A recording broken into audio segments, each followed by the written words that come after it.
Je vous invite, si vous voulez, à prendre votre Bible. On va continuer dans la même ligne que le début du culte, puisque j'avais prévu de vous lire deux visions, dont une se trouve dans Ésaïe, c'est la vision, on a chanté le chant tout à l'heure là de la maison, Ésaïe 6, et puis on va lire aussi Zacharie 3, mais d'abord on va prier si vous voulez. Seigneur, merci pour ta parole et pour ta présence au milieu de nous. Je te prie de bénir chacune dans ses besoins personnels, cachés, intimes. Tu connais les secrets des cœurs, rien n'est caché à tes yeux. Et nous sommes certains, Seigneur, que tu veux le bien de chacun de tes enfants. Merci d'ouvrir les yeux et les oreilles et, Seigneur, de nous donner la compréhension personnelle de ton plan, de ton dessein pour ton peuple. Amen.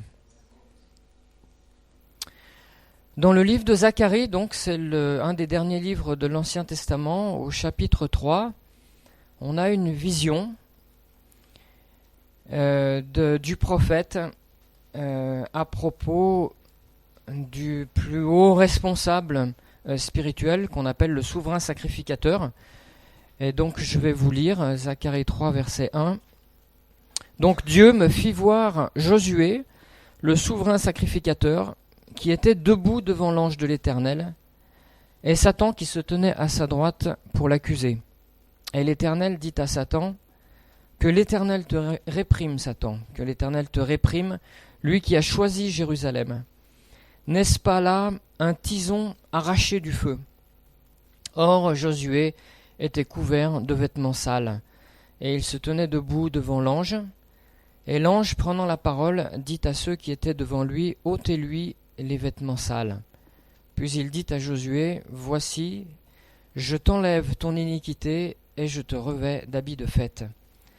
Et je dis qu'on mette sur sa tête un turban pur ou une tiare pure, et ils mirent un turban pur sur sa tête, et ils lui mirent des vêtements. L'ange de l'Éternel était là. Et l'ange de l'Éternel fit à Josué cette déclaration, ainsi parle l'Éternel des armées, si tu marches dans mes voies, et si tu observes mes ordres, tu jugeras ma maison, et tu garderas mes parvis, et je te donnerai libre accès parmi ceux qui sont ici. Amen. Voilà, ceux qui sont ici, ce sont les êtres qui sont devant Dieu, donc les anges. Et c'est une vision que je trouve extraordinaire. Et je voudrais qu'elle nous serve de support et vous amener, à partir de cette vision, à parler de nous-mêmes, chacun d'entre nous. Alors, je vous donne un petit bout de contextualisation. Qu'est-ce que c'est un souverain sacrificateur? Peut-être que tout le monde ne sait pas exactement à quoi ça correspond. Et même un sacrificateur. Donc, le souverain sacrificateur, c'est la plus haute autorité religieuse du judaïsme. Je vais faire une comparaison qui n'est pas super géniale, mais enfin, c'est un peu le pape du judaïsme, le souverain sacrificateur. Dieu avait choisi, on voit ça dans le livre des Nombres et du Lévitique, Dieu avait choisi au milieu des 12 tribus d'Israël, quand il les a fait sortir d'Égypte, et qu'ils étaient au pied du Sinaï, et qu'il a donné toute la loi à Moïse, il a fixé la règle de son service. Il a dit qu'il voulait un tabernacle, il a donné des plans du tabernacle, tout était super paramétré dans tous les détails. Et il a dit, c'est pas n'importe qui pourra rentrer dans ce tabernacle. Je vais choisir moi les personnes, je vais les habiller comme je veux qu'ils soient habillés, je vais leur dire tout ce qu'il faut qu'ils fassent, et tout était bien réglé. Et donc parmi ces 12 tribus, Dieu a choisi la tribu de Lévi, c'était la tribu de Moïse. Et dans cette tribu de Lévi, il a choisi le frère de Moïse, c'est-à-dire Aaron, et il a donné à Aaron et à ses fils après lui, donc une lignée héréditaire, il leur a donné en pur don la sacrificature royale, la souveraine sacrificature. C'était le sommet de la pyramide religieuse du judaïsme, Aaron et ses fils. donc une transmission héréditaire. Et puis tout le reste de la tribu de Lévi, il les a sortis des 12 et il leur a dit, vous serez les serviteurs de mes serviteurs. Donc Aaron était le serviteur de l'Éternel, la tribu de Lévi était les serviteurs du serviteur. C'est comme ça que ça fonctionnait. Et à tous, il leur a dit, vous n'aurez pas la même vie que les autres. Pour vous, ça sera spécial. Vous n'aurez pas de possession dans le pays promis. Vous n'aurez pas la même vie que les autres. Et on peut lire ça donc dans le chapitre 18 du livre des Nombres, si vous prenez des notes, si vous avez envie de regarder, de développer un peu le message, notamment le verset 20 du chapitre 18, l'Éternel dit à Aaron, tu ne posséderas rien dans leur pays, et il n'y aura point de part pour toi au milieu d'eux, c'est moi qui suis ta part et ta possession au milieu des enfants d'Israël.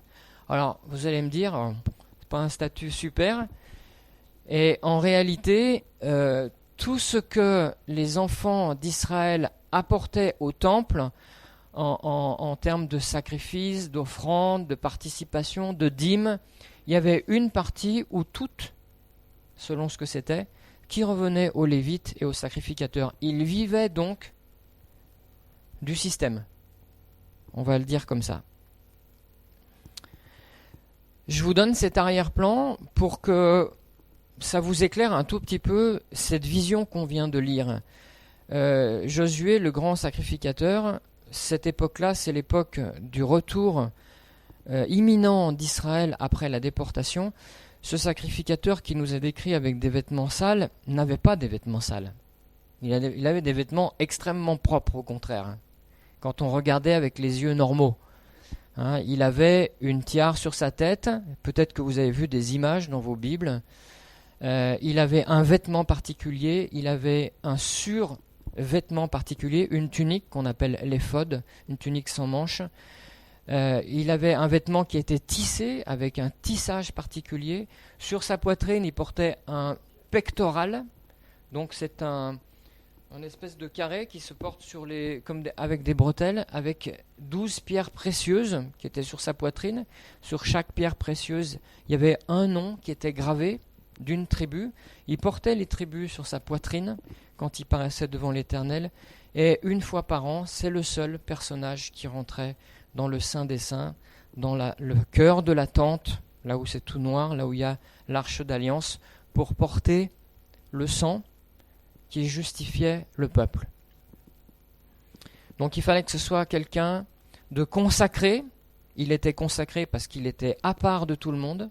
Il fallait quelqu'un de saint dans toute sa conduite.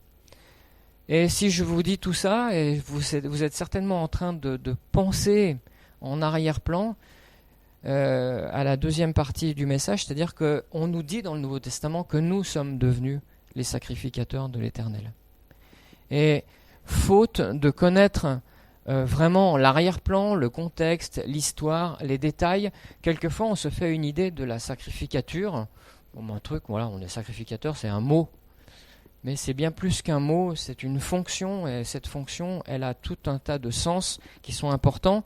Et plus vous en connaîtrez à ce sujet, plus la révélation pourra vous atteindre profondément. Donc Josué, il est vu par le prophète Zacharie avec les yeux de l'esprit. Avec les yeux de la chair, c'était un responsable, c'était un pape, c'était un pasteur, avec des beaux vêtements, on avait beaucoup de déférence, on avait beaucoup de respect pour lui, etc.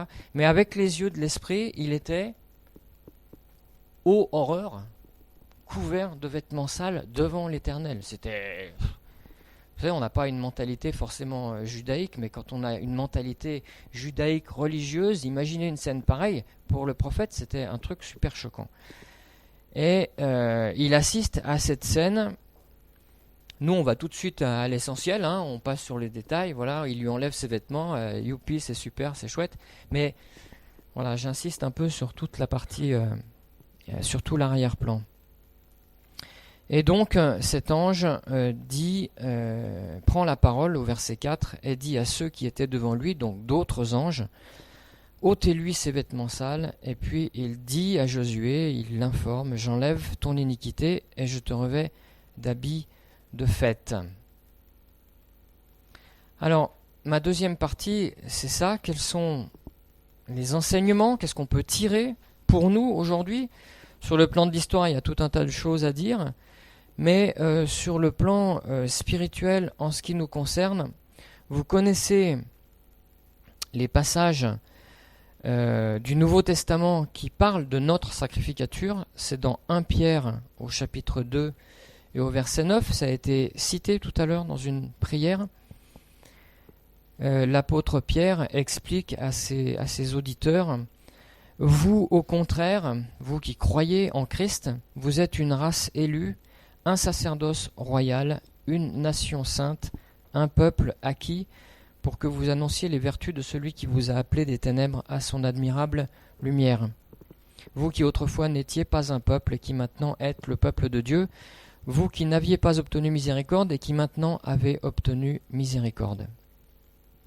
Il y a un autre verset que vous connaissez aussi dans l'Apocalypse au chapitre 1 et au verset 6. Il a fait de nous un royaume, des sacrificateurs pour Dieu son Père. À lui soit la gloire et la puissance au siècle des siècles. Il n'y a donc aucun doute que, à partir du moment où je crois en Christ et que je rentre dans cette vie avec lui, notamment par le baptême, je rentre dans cette sacrificature. Et c'est important de connaître les règles de la sacrificature. C'est important de connaître l'ombre des choses à venir pour mieux les comprendre. Et je vais simplement en effleurer une partie. En tout cas, ce qui m'intéresse ce matin, ce sont les vêtements sales. Dans le chant qu'on a chanté tout à l'heure, où il est parlé d'Ésaïe au chapitre 6, vous savez que le prophète a lui aussi une vision qui voit le temple de l'Éternel, il voit le trône de l'Éternel, il voit l'Éternel sur son trône, il voit les vêtements de l'Éternel qui remplissent le temple. Et qu'est-ce qu'il dit? Il dit, en voyant ça, il dit « Malheur à moi ». Parce que je suis un homme aux lèvres impures, et j'habite avec des hommes aux lèvres impures, et j'ai vu l'Éternel.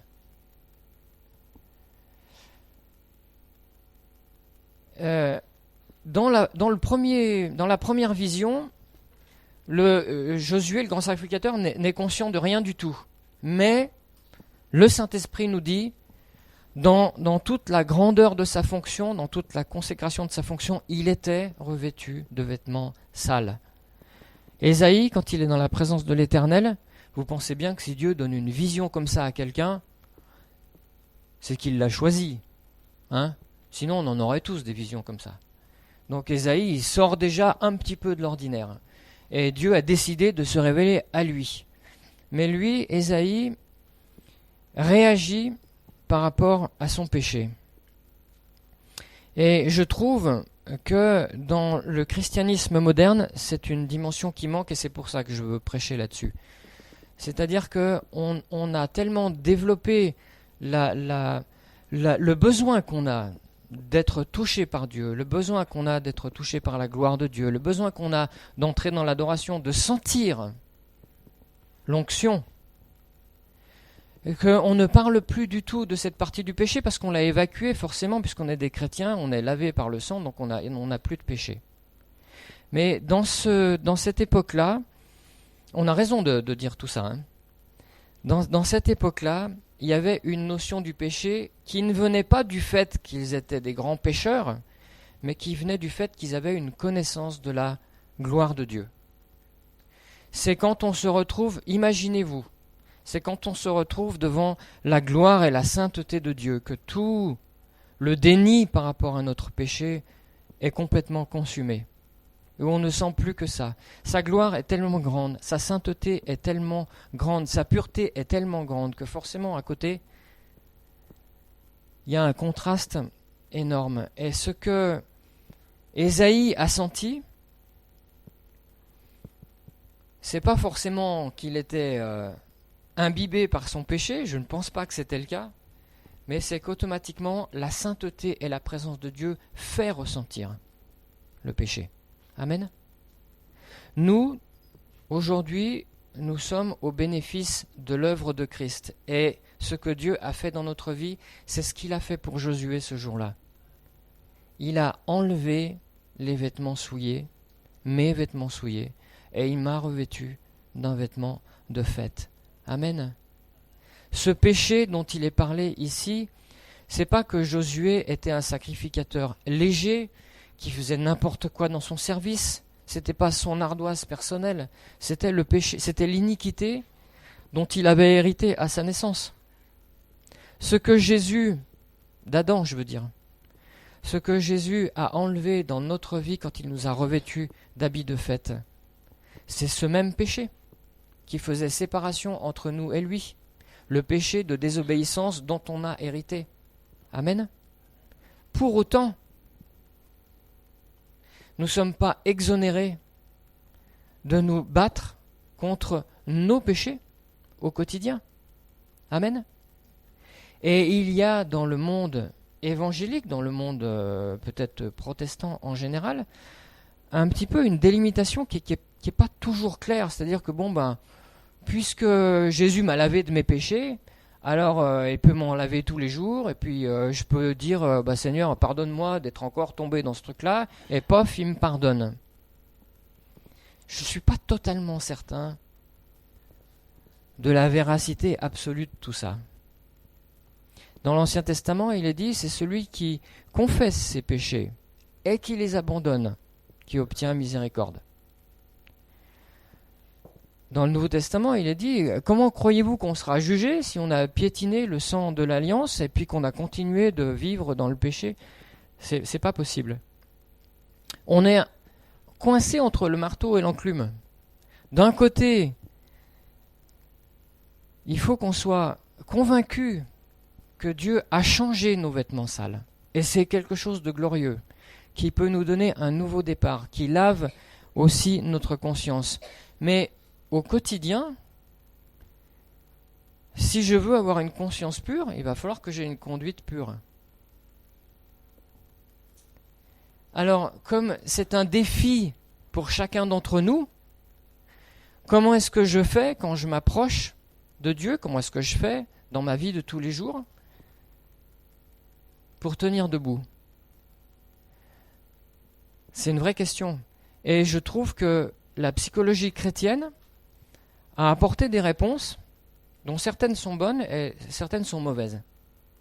C'est-à-dire qu'il y a une entreprise de déculpabilisation du chrétien, c'est-à-dire de négation du péché. Vous me suivez, c'est pas trop technique? Ça nous concerne un peu tous, je pense. L'entreprise de déculpabilisation. Et il y a des théologiens, il y a une théologienne qui va venir bientôt à Annecy, là, qui est très connue, faire des conférences. J'ai reçu l'invitation, qui a pris position et qui enseigne dans une faculté de théologie en Suisse, et qui a pris le parti de dire que le péché, c'est pas s'embêter avec ça, parce que sinon on se sent coupable, et puis après quand on se sent coupable, on n'a pas un bon moral, et puis quand on n'a pas un bon moral, on est des moins bons chrétiens. C'est un choix, c'est un postulat théologique, intellectuel. Personnellement, je suis un vieux fondamentaliste, pas aigri du tout, et je n'ai pas du tout ce genre de position. Je crois que ce qui entrave le déploiement de l'œuvre de Dieu dans votre vie et dans ma vie, tout à l'heure je parlais des peurs, mais c'est aussi le péché. Cette manie qu'on a toujours de renvoyer la faute sur les autres, voilà. C'est vrai que j'ai un mauvais caractère, mais bon, si les gens étaient différents, peut-être que je serais mieux quand même. Vous voyez, ça c'est une caricature, mais en gros c'est un peu ça. Alors que la parole de Dieu nous dit, reconnais simplement ton iniquité. Et les exemples dans les évangiles, notamment cet exemple avec ce publicain et puis ce pharisien qui sont devant Dieu, puis qui dit « Ah Seigneur », tout ça, de reconnaître ce que nous sommes et de chercher notre justification et la force aux pieds de Dieu. La grâce de Dieu et la force de Dieu sera donnée dans un cas et pas dans l'autre. C'est important. Donc dans l'Ancien Testament, il y avait cette pression autour de la révélation de Dieu qui disait c'est si tu fais ce qui est juste. C'est quand tu fais ce qui est juste, que tu te comportes justement, que tu respectes la parole de Dieu, que là tu es agréé. Et c'est quand volontairement tu transgresses ça que tu rentres dans la catégorie contraire de l'agrément. C'est quand tu te confies en l'Éternel que tu es béni. C'est quand tu te confies en l'homme que tu es non béni. Je crois qu'il y a un passage qui doit dire maudit.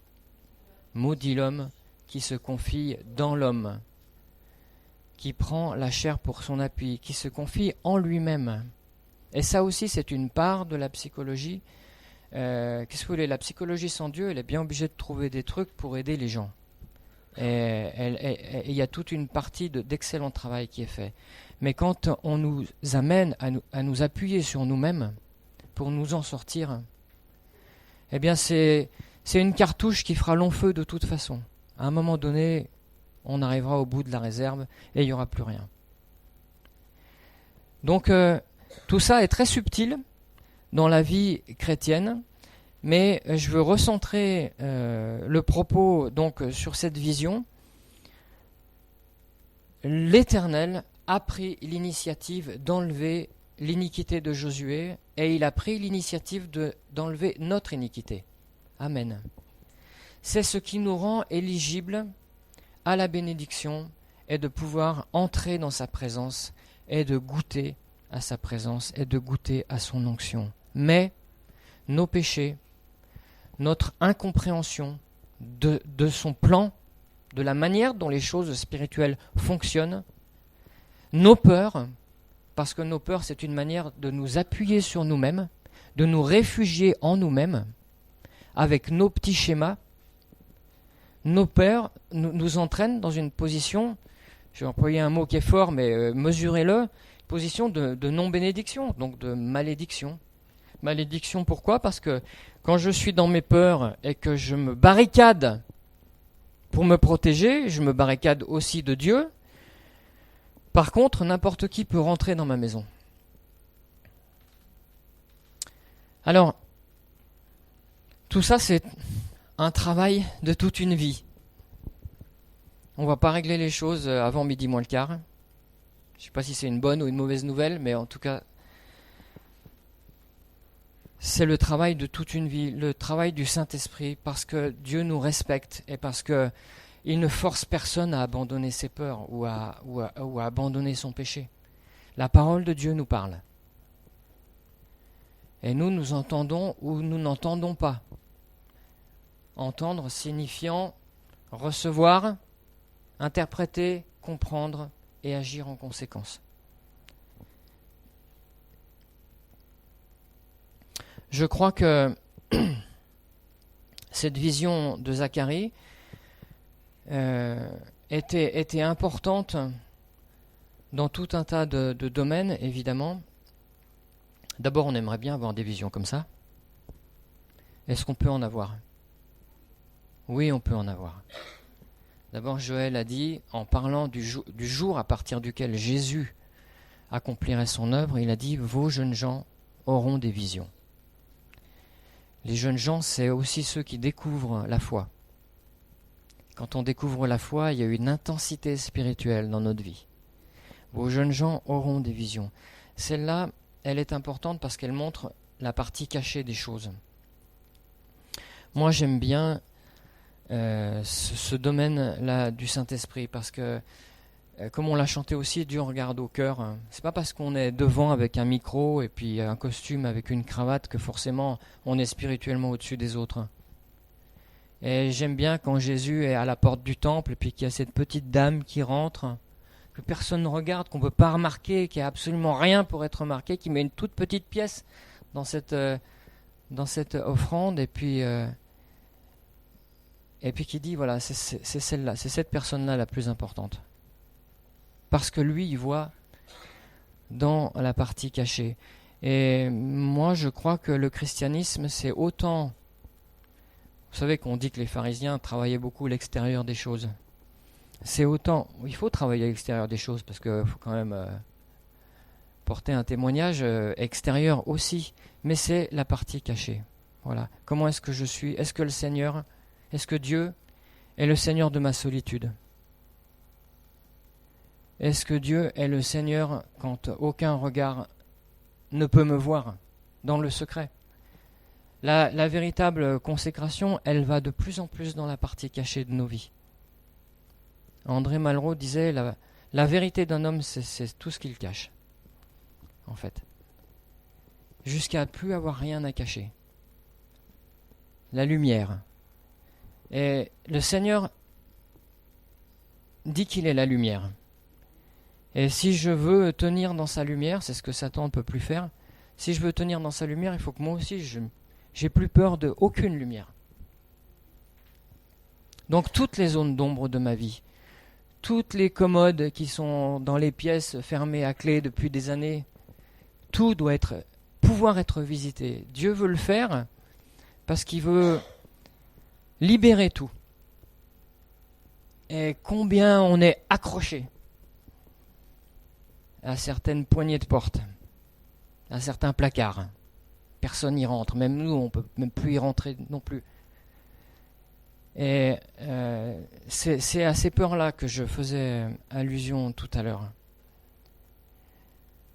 Le Seigneur est vraiment non seulement capable, mais désireux. S'il a voulu faire ça pour ce vêtement, il veut le faire aussi pour l'intérieur. Alors je disais que la compréhension du péché de ces hommes, leur sensibilité, elle venait de leur perception de la sainteté de Dieu. Et normalement, plus on a une vraie perception de la sainteté, plus on a une vraie perception du péché. La perception du péché, c'est pas une stigmatisation continuelle de ce qu'on est, une dévalorisation de notre caractère ou de notre personnalité. Ça, c'est religieux.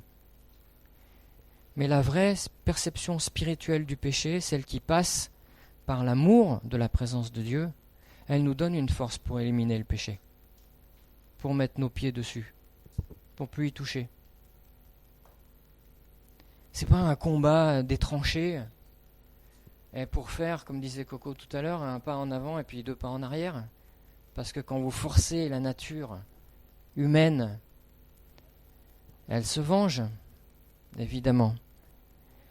Mais j'insiste là-dessus, la notion spirituelle du péché nous donne de la force contre le péché. La notion religieuse nous laisse complètement démunis. Et c'est vrai que là, on macère dans une accusation, une culpabilité qui nous détruit, mais elle détruit notre orgueil de ne pas être saint, hein, surtout.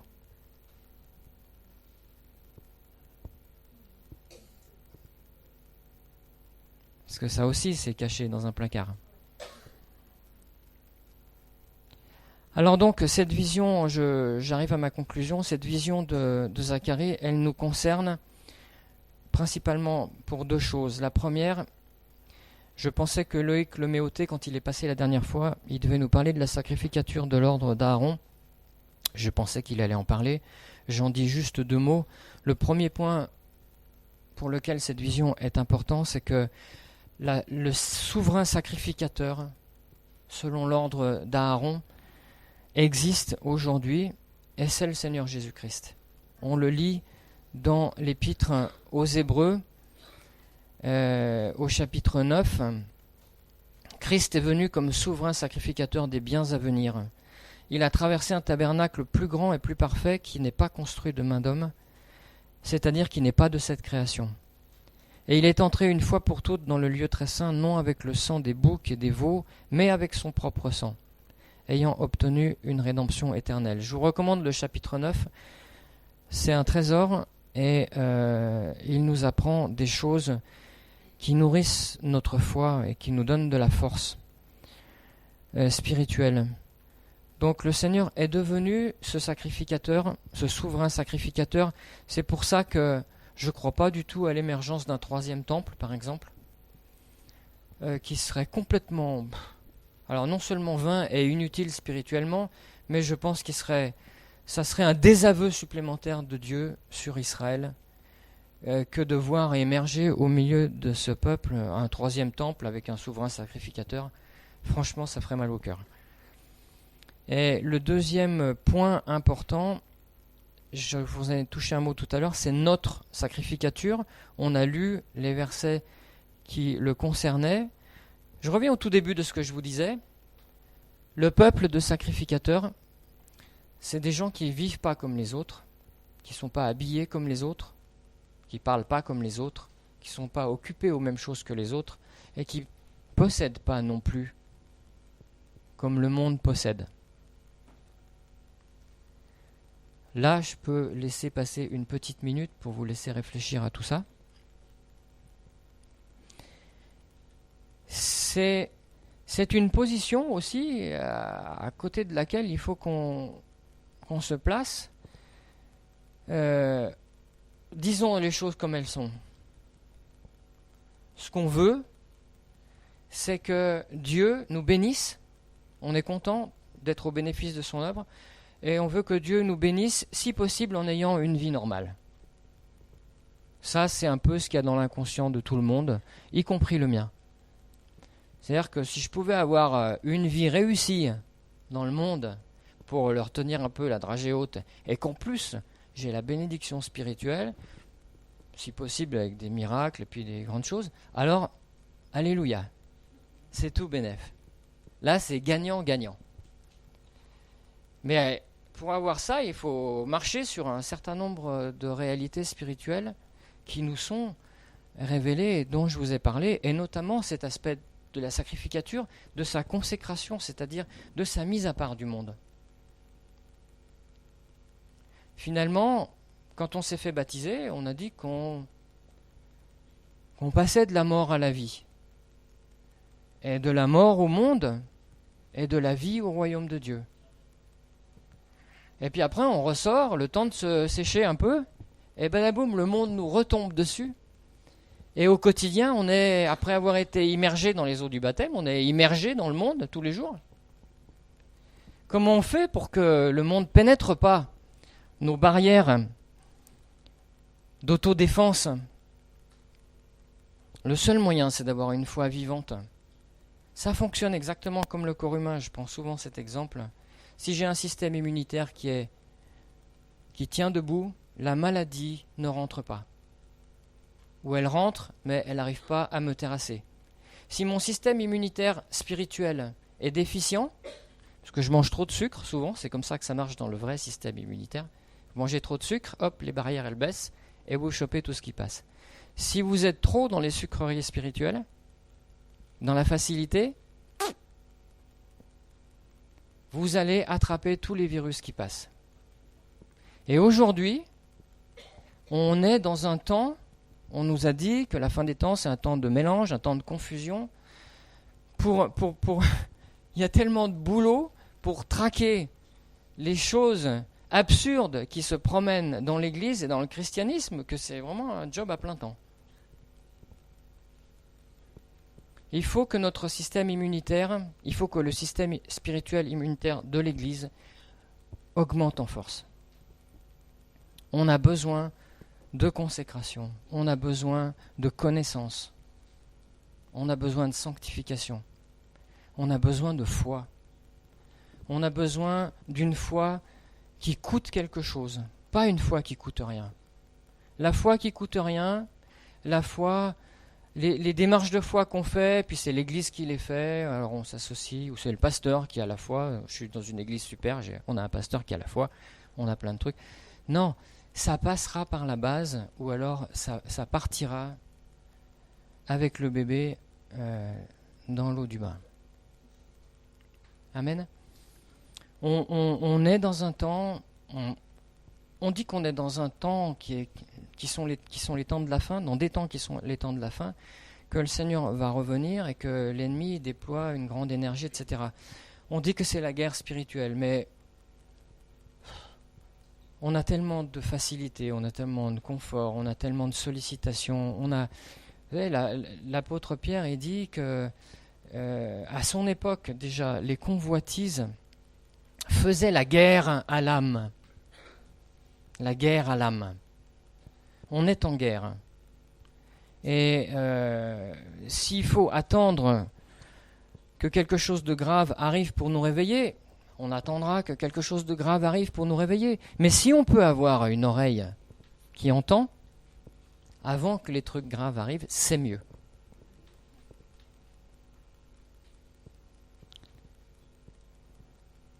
Voilà, donc je disais, la sacrificature d'Aaron, c'est le Seigneur. Notre sacrificature, elle implique évidemment une perception de notre appel,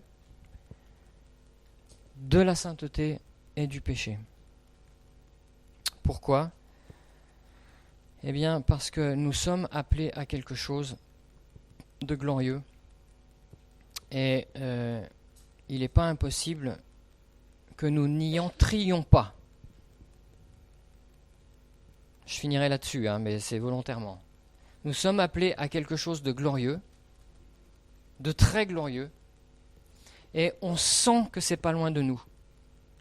On sent que Dieu veut vraiment faire quelque chose pour cette ville, que Dieu veut faire quelque chose pour le Sénégal, que Dieu veut faire quelque chose dans cette église, que Dieu veut faire quelque chose dans ma famille, que Dieu veut faire quelque chose dans ma vie. Je le sens. Je le pressens. Quelquefois, je le touche. Ça sort dans les prophéties. On reçoit des témoignages. On le sent. On sent que Dieu le veut. Et on sent qu'on peut jouer, qu'on doit jouer un rôle déterminant dans l'accomplissement de sa volonté bienfaisante, de sa volonté de guérison, de bénédiction. On le sent. C'est vrai. Et on est dans le même statut que Adam et Ève. Ils étaient promis, destinés à quelque chose de grand, de très grand. Et voilà, on est passé un peu par le côté, et puis on a glissé pas grand-chose dans l'esprit, et puis les choses ont avorté. L'apôtre Paul dit aux Corinthiens, c'est dans la première au chapitre 6 et au verset 2, « Ne savez-vous pas que les saints jugeront le monde ? Et si c'est par vous que le monde est jugé, êtes-vous indigne de rendre les moindres jugements ? Ne savez-vous pas que nous jugerons les anges ? » Comment voulez-vous que moi, j'entre dans ce statut spirituel si je ne marche pas pendant ma vie de sainteté en sainteté, de consécration en consécration, de crainte de l'Éternel en crainte de l'Éternel, prenant au sérieux d'une manière de plus en plus aiguë ce que Dieu dit. Je n'y entrerai pas. Et si quelque part mon inconscient ou mon âme me dit « Bon, pendant la vie c'est dur, mais une fois qu'on sera mort, Dieu va nous faire entrer dans ce ministère », c'est faux. C'est bien évidemment faux. Donc les choses sont sérieuses et graves, si on veut bien aller dans cette direction. Maintenant, si vous voulez qu'on se contente juste de cette vie qu'on a et qui est déjà une grande bénédiction, parce que sans trop se mouiller, on arrive quand même à témoigner et à être des objets de bénédiction autour de nous. Mais qu'est-ce que ce serait si on prenait les choses au sérieux ?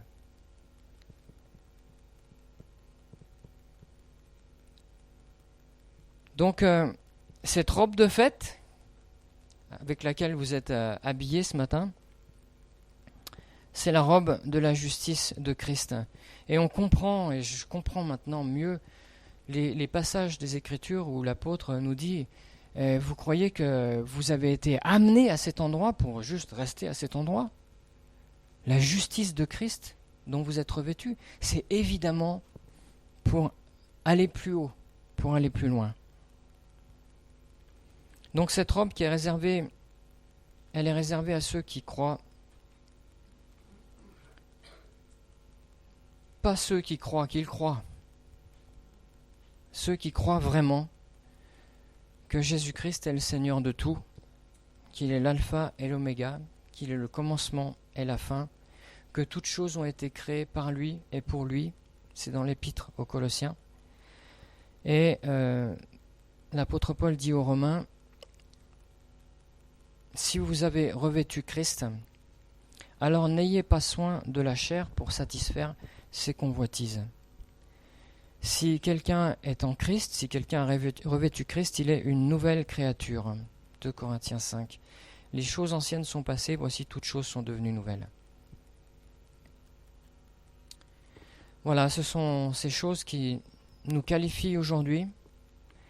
Mais j'ai volontairement pris le parti de vous défier un peu. Voilà, vous savez, quand on prêche, on a envie de voir des visages réjouis et contents et détendus. Et j'aime bien ça, moi aussi.